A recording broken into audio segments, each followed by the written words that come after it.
नमस्कार दोस्तों। Law of one यानी एक का कानून, या कह लीजिए एक का ज्ञान, या कह लीजिए एक के तरीके, यह उसके 29वें सत्र का तीसरा भाग है।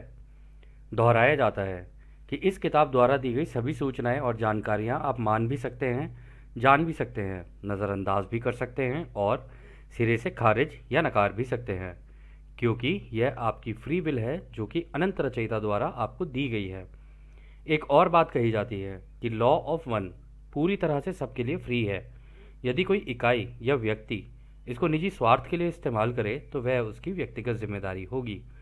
साथ ही साथ यह भी कहा जाता है कि लॉ ऑफ वन कोई भी व्यक्ति अपनी भाषा में परिवर्तित करके किसी से साझा करना चाहे तो वह ऐसा कर सकता है, और यदि इसको अपने चैनल पर चलाना चाहे तो ऐसा भी वह कर सकता है, क्योंकि वह भी उसकी फ्री विल है।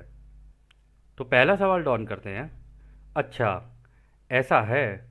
फिर यदि आप किसी इकाई की बैंगनी किरणों को पढ़ने में सक्षम हैं, उस किरण को देखकर क्या यह संभव है कि तुरंत यह निर्धारित किया जा सके कि इकाई बुद्धिमान ऊर्जा को टैप करने के लिए क्रिस्टल का उपयोग कर सकती है या नहीं? तो दोस्तों, यहाँ पर सवाल वो ये कर रहे हैं कि अगर आप किसी का क्राउन चक्रा को पढ़ सकते हो, उसके अंदर की जो वाइब्रेशंस हैं उनको पढ़ सकते हो, तो क्या ये पॉसिबल है कि आप हमें बता सको कि कोई ऐसा व्यक्ति है जो क्या कहते हैं ये क्रिस्टल्स का यूज़ करके इस इंटेलिजेंट एनर्जी को टैप कर सके? तो रा कहते हैं ऐसा करना पांचवें और उससे अधिक घनत्वता वाले व्यक्ति के लिए संभव है। तो यानी कि फिफ्थ डेंसिटी, यानी जो कि रोशनी की डेंसिटी है, लाइट की डेंसिटी, और जो डेंसिटी रा की है सिक्स्थ, यानी कि यूनिटी की डेंसिटी, तो उसमें ये पॉसिबल है बिल्कुल कि आप पढ़ सकते हो ऐसा। तो खैर, अगला सवाल डॉन करते हैं। क्या आपके लिए यह बताना संभव है कि एक इकाई द्वारा क्रिस्टल का उपयोग कैसे किया जाता है जिसने संतोषजनक रूप से आवश्यक वायलेट रे योग्यता हासिल की है? मैं कहूँगा, इकाई के लिए क्रिस्टल का उपयोग करना कैसे संभव है, या उसे क्रिस्टल का उपयोग कैसे करना चाहिए? तो रा कहते हैं सहानुभूतिपूर्ण कंपनता, संतुलित स्थिति में सेवा करने की इच्छा और तलाश करने की इच्छा के साथ अनंत बुद्धिमानिता के प्रवेश द्वार का जन्म होता है।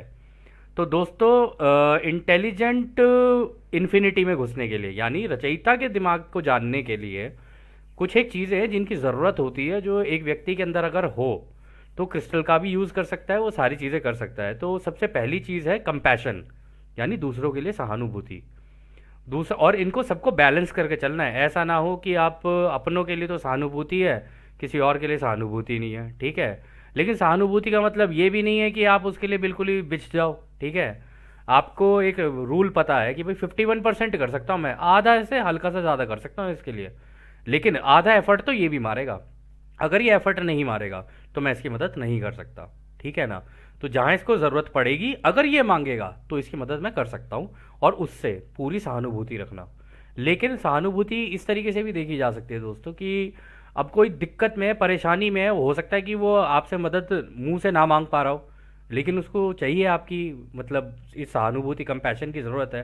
कभी गले लगा लेना, कंधे पे सर रख के कोई आपके बैठ जाए, वो केवल बोलता रहेगा, आपका काम केवल सुनना है। अपना जनरली हम लोगों का ये होता है कि हम ना क्या कहते हैं, अगला बंदा परेशान है, वो सहानुभूति ढूंढ रहा है, और हम उसको ज्ञान पे ज्ञान देने लग जाते हैं कि देख इसलिए हो रहा है, ये ऐसा हो रहा है, वैसा हो रहा है, जबकि वो केवल बात करना चाहता है और कुछ नहीं है।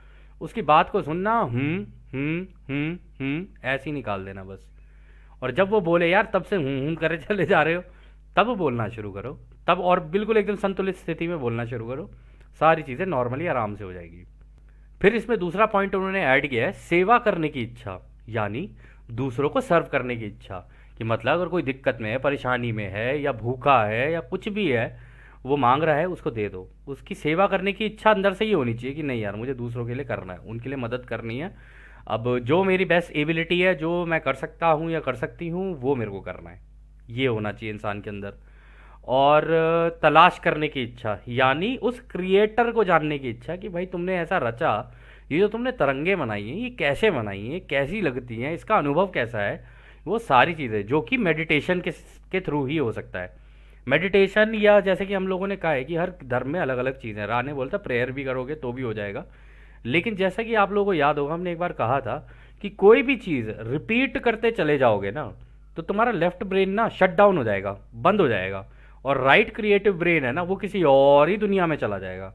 तो उस दुनिया में जब आप जा रहे होते हो ना, तो हालांकि हम लोग भी करते हैं इसको प्रैक्टिस, लेकिन वो एक झटका सा पड़ता है अचानक